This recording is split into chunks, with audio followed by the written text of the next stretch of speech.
Let's talk about one of the major differences between DAW and Dawless. Freebie.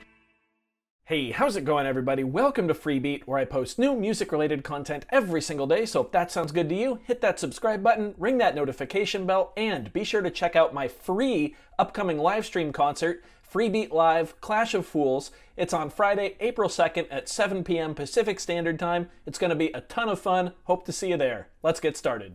So today we are talking about what I think is one of the key differences between using a DAW for music creation and using not a DAW for music creation. Today we've obviously got the Teenage Engineering OPZ representing the DAWless side of things here. Now, of course, a DAW means digital audio workstation. It's what the majority of music is made on these days. Examples of DAWs include Ableton, Logic, Pro Tools, FL Studio, that kind of stuff. And if you're unfamiliar with my channel, I'm coming at electronic music from the point of view of a professional musician, but a very amateur electronic musician, and even more amateur electronic music producer. So yes, obviously, if you're a full-blown professional music producer, you should probably be using a DAW, but that's not quite what we're doing here at Freebeat. So today I want to talk about one of what, in my opinion, is the biggest differences between using a DAW and going DAWless, and it actually has to do with your mindset.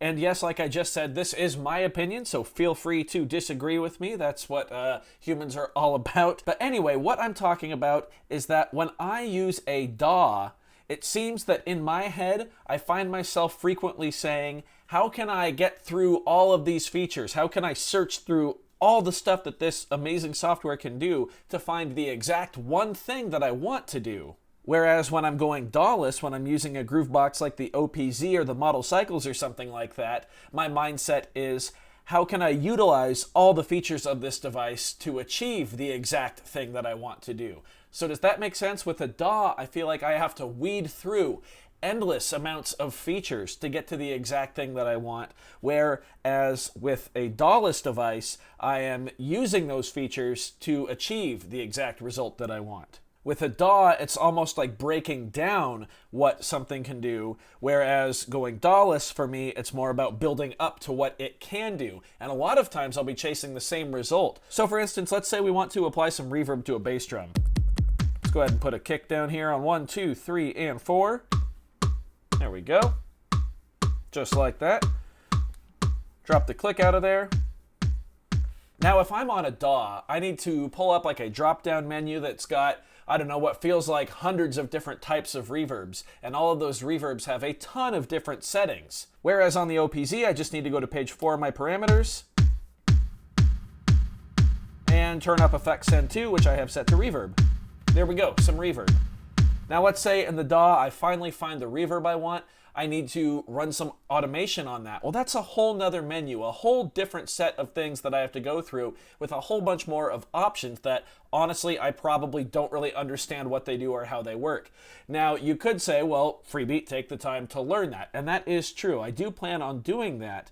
However, with the kind of music that I'm producing and the kind of work that I do here at the channel, that's not the most productive use of my time right now. Let's see, how do we automate our reverb send here on the OPZ? Well, hold the record button and make my changes. I can use that very fast feature set to achieve exactly what I want, and I can go and dial that in even further should I choose. Let's get a little more complicated than that though, because that was a fairly basic example. So let's say I want to start my song with this groove here, which is just the bass drum, but still.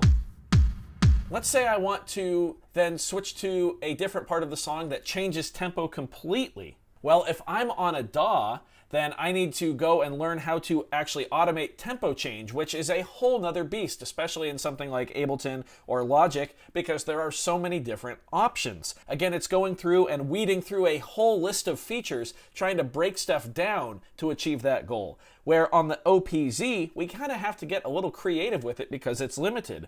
So what I could do is take this pattern here, and then say I want to chain to a different project at a different tempo. And then we can change our tempo in a next empty project, which I think is project 5. We'll go at 147. There we go. So, like I said, we had to find that creative solution. So we can go and take our bass drum pattern here. We can go to the next project and kind of recreate that pattern there with a little bit of that reverb. Obviously, we're at a different tempo. And then we can attempt to chain the two projects together. There we go. We've got a tempo change halfway through our song. And obviously, for the context of that little demonstration, we'd need to pretend that each pattern is a full song, but you guys get the idea. Rather than try to weed through a list, like I keep saying, of all these features, find the exact one that we need, and then execute that perfectly, I was able to manipulate a more limited feature set in a way that made me a little more creative on that device. And I know this might not have been the best example, but it was the simplest and most easy way that I could convey to you guys what I'm talking about. It all kind of boils down to that saying, limitation breeds creativity, which is so true, especially when talking about going DAWless. In music, it's much easier, in my opinion, to use a small amount of features that you know inside and out to achieve a goal than it is to be presented with an almost unlimited amount of options and have to filter through those and find the exact thing that you want. To me, that is not as much fun, and it is just one of the reasons that I prefer going DAWless over using a computer for electronic music production.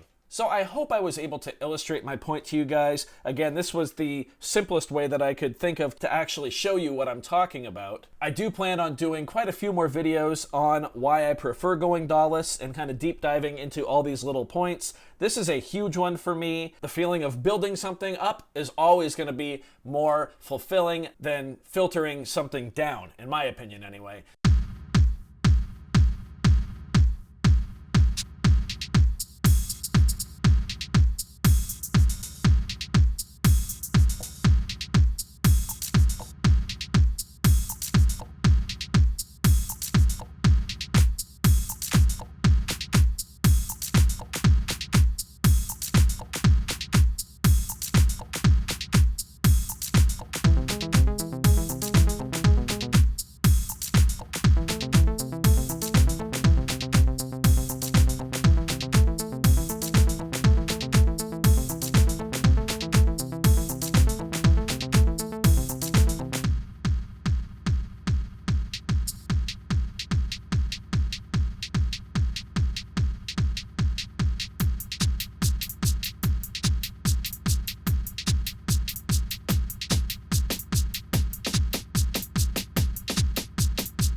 So I hope you guys enjoyed this one. If you did, go ahead and hit that like button. If not, you can click the dislike button. That's okay too. Doesn't hurt my feelings, just makes me try that much harder next time.